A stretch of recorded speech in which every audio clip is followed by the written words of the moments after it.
Hello' গাইছ মই আজি যাই আছোঁ মোৰ লগৰটোৰ ঘৰলৈ কিয়নো আজি ব্ৰহ্মযজ্ঞ আছে ওচৰতে সেইকাৰণে যাবলৈ বুলি আহিলোঁ। তাৰপিছত মই সিহঁতৰ ঘৰ আহি পাই টিভি চোৱাৰ পিছত কুকুৰটোৰ লগত অলপ খেলিলোঁ। কুকুৰটো আজি মন মাৰি আছে কিয় বা নাজানো।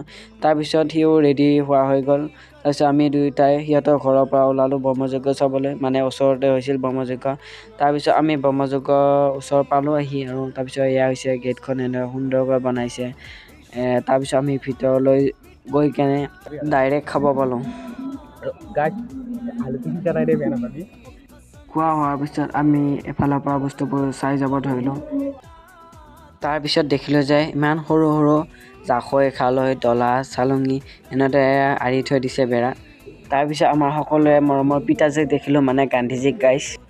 তাৰপিছত অলপ আগত গৈ দেখিলোঁ যে বিভিন্ন ধৰণৰ অশোক চক্ৰ, জাতীয় পতাকা এনেদৰে থৈ দিছে। আৰু অলপ আগত গৈ দেখিলোঁ ব্ৰহ্মযজ্ঞ কৰা স্থান আৰু লগতে প্ৰাণশিল্পী জুবিন গাৰ্গ, বাইদেউ আৰু ভূপেন হাজৰিকাক দেখিলোঁ। আজিৰ ভিডিঅ'টো এইখিনিয়ে আছিল। আজিৰ কাৰণে বাই বাই।